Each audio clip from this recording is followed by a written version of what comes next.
Hey friends, welcome to vlog number 6. I'm here in my sauna getting away from everybody because everybody's home and making noise and stuff, so I'm trying to get away and be where I can make a video. You're probably gonna hear some weird sounds like that. That's my daughter's quails. They live in a hutch outside over here, outside the sauna. Um, yeah, so this is Sunday. Just went to get some fireworks from the Indian reservation.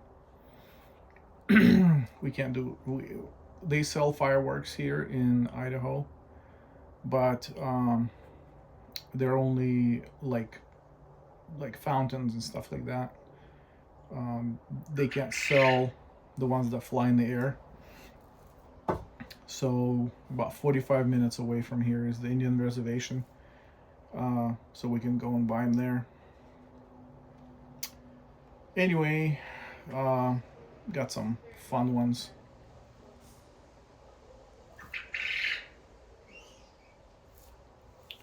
I thought somebody was coming.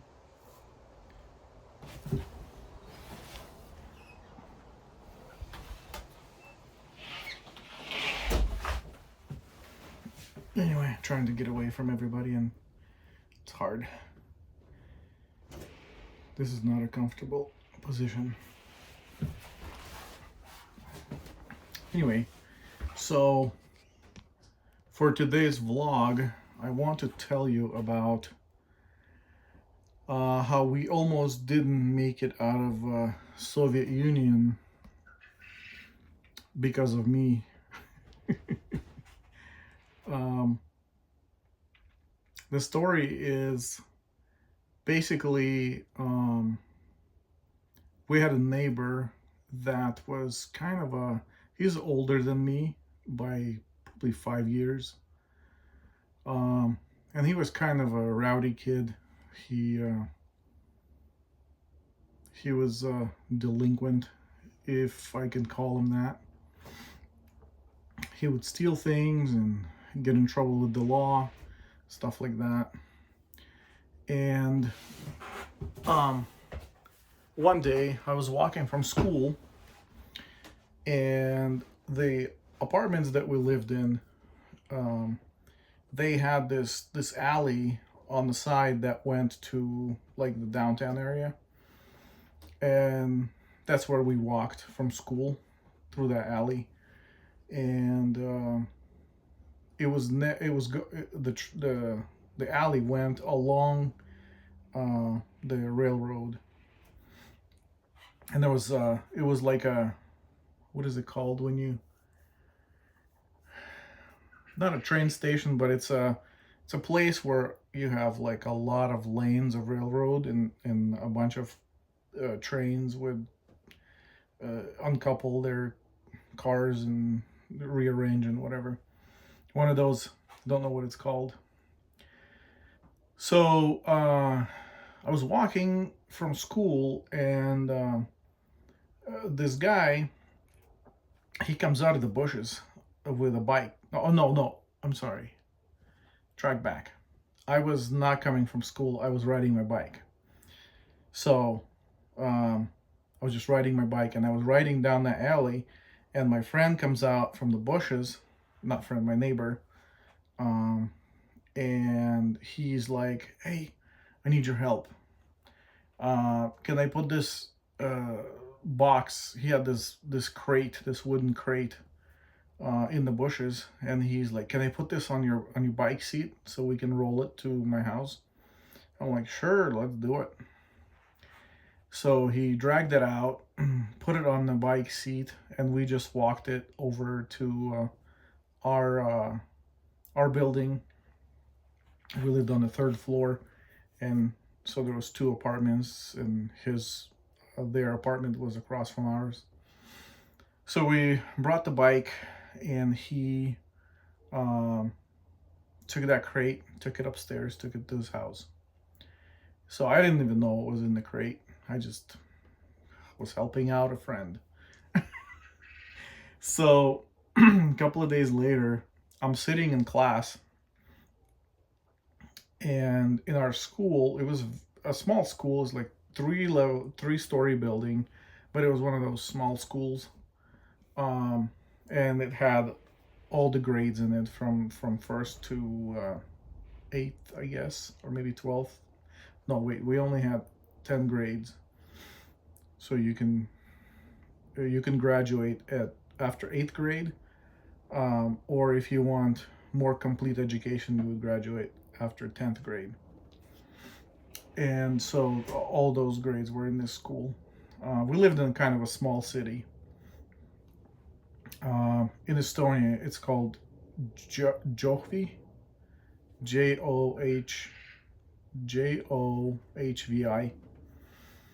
If you want to look that up, in Estonia, it's a tiny little village. Well, it used to be. Now it's actually, I've seen that it's grown a lot.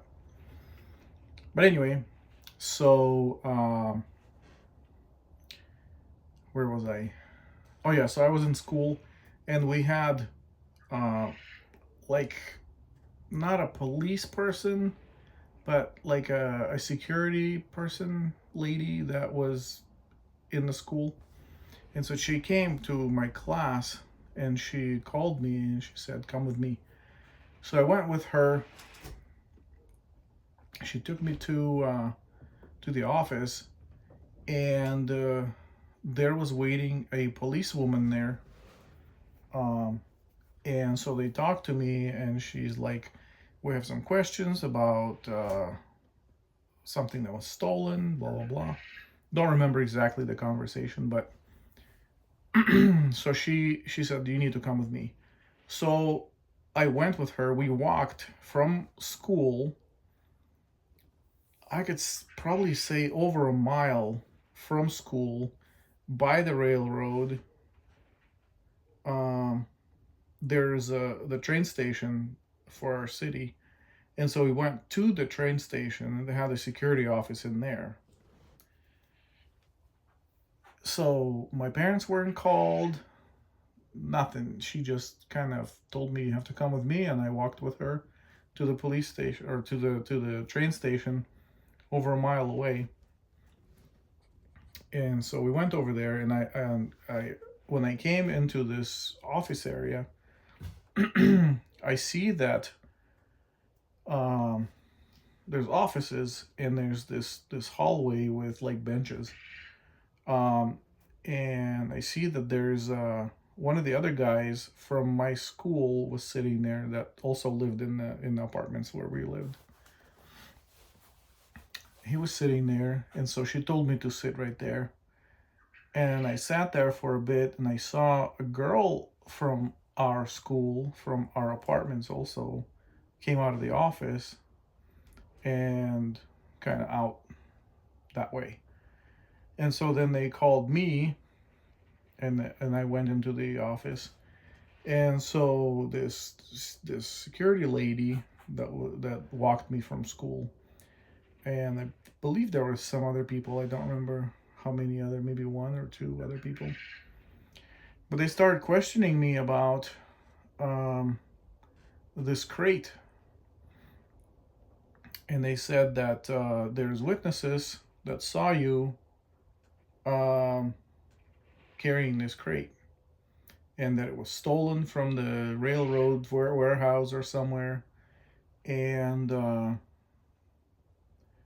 so I had no idea where it came from. So I told him the story. I told him that, I was just biking, or and then this guy, he asked me to help him carry it. So that's what I did. They weren't sure if I was lying. So they would ask me different questions in different types of ways.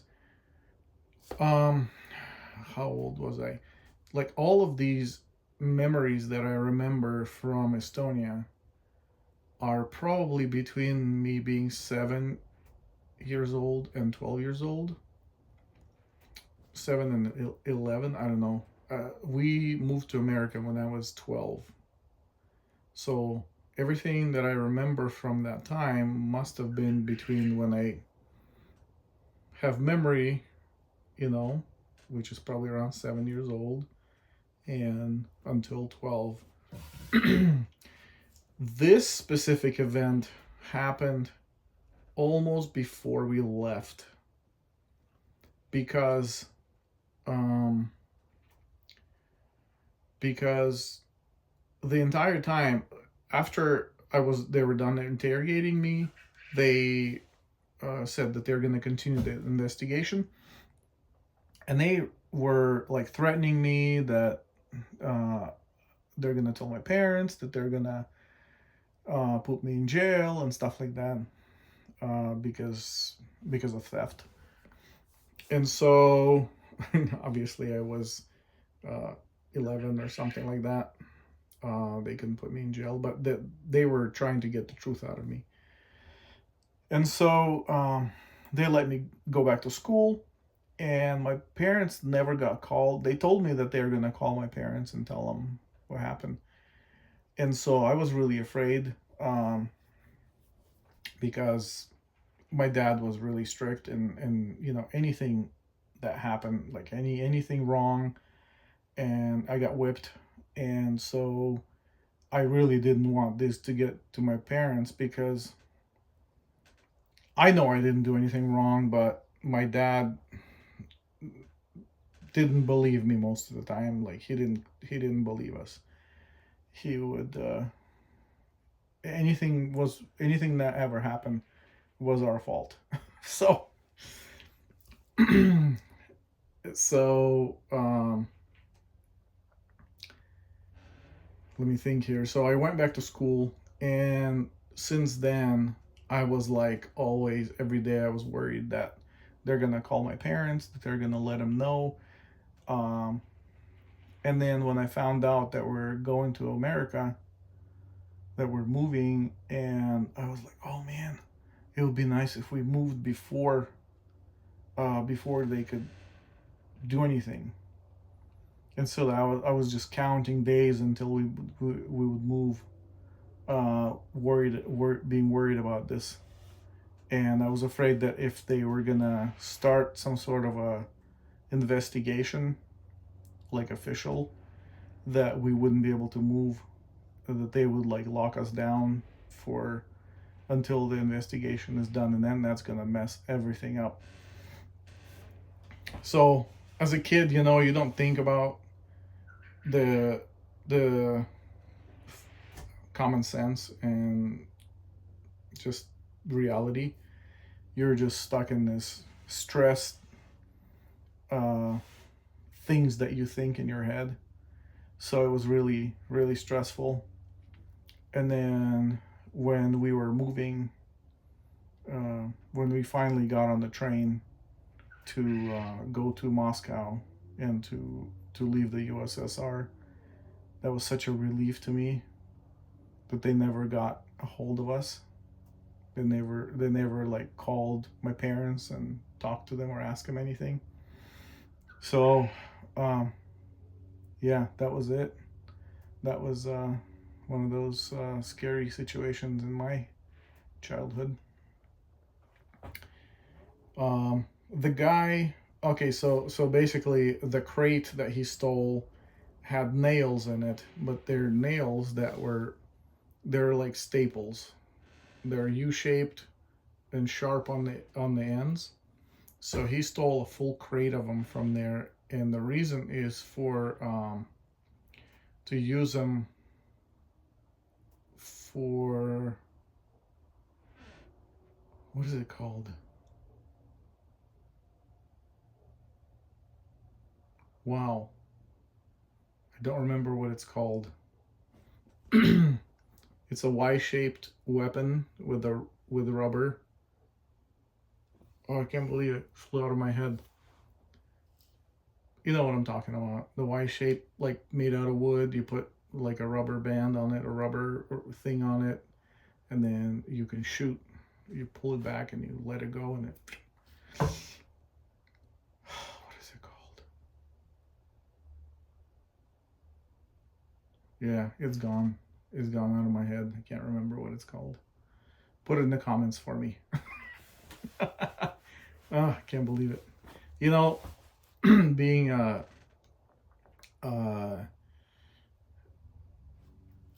having two different languages in your head, or maybe it's just me being older, or maybe I have something wrong with my head. I don't know. But sometimes I just like I know this word is easy. I mean, I use it, all the time. And when I get into situations when I'm telling somebody a story, or happens a lot when I'm uh, in a meeting at work, like this word just flies out of my head, and I have I can't retrieve it. No matter how hard I try, it's just gone. And the more I think about it, it feels like it goes farther. Can't believe it. Yeah. Do you have that? Sometimes the words just disappear. You go for the word and the locker is empty. Anyway, yeah. So that's my story for today. Let me know if you're enjoying these stories. I know some of them are going to be more boring than others. Uh, I wrote out a list of different things that I want to tell you about, and some of them are not super exciting, but they're still interesting to me anyway. You know, I'm doing this vlog basically to just put a bunch of stories out about my life, and so they're recorded, and maybe my kids will someday watch these videos and show them to their grandkids. I don't know. And yeah, so my goal is to do 30 videos right now in 30 days, and then I do have a calendar of 60 total ideas that I want, or the stories that I want to record. But I'm really enjoying doing these, so it doesn't feel like it's work. So maybe I'll just continue doing it. We'll see how I feel after 30 of them or 60 of them. But also another thing is, like, I really want to get maybe 100 videos out on YouTube and see what happens, because they say that you should just record 100 videos and then see where it takes you before really thinking anything else. Like, I don't have big ambitions for this YouTube channel. I'm not interested in becoming a YouTuber. Just wanted to do some vlogs and tell some stories. So leave me a comment. Tell me what you thought about my story. If you have any questions, or if you have suggestions on what I can do better on my vlogs. Like, I know that I'm not looking at the camera and I'm looking this way. This is where I can see me talking. So I know that's some people won't like that, but I can't promise I will change that, because that's what my eyes want to go to. So anyway, tell me what you think. Tell me your thoughts, and like the video. And if you don't mind, in your comment, mention Soviet Union for the algorithms. And that's it. I think that's it. Tomorrow's Monday, work day. Lots to do, but I am going to go on the walk, and I'll probably record a video on my walk tomorrow. All right, have a good day, weekend, evening, whatever day it is for you, and I will see you tomorrow. Bye.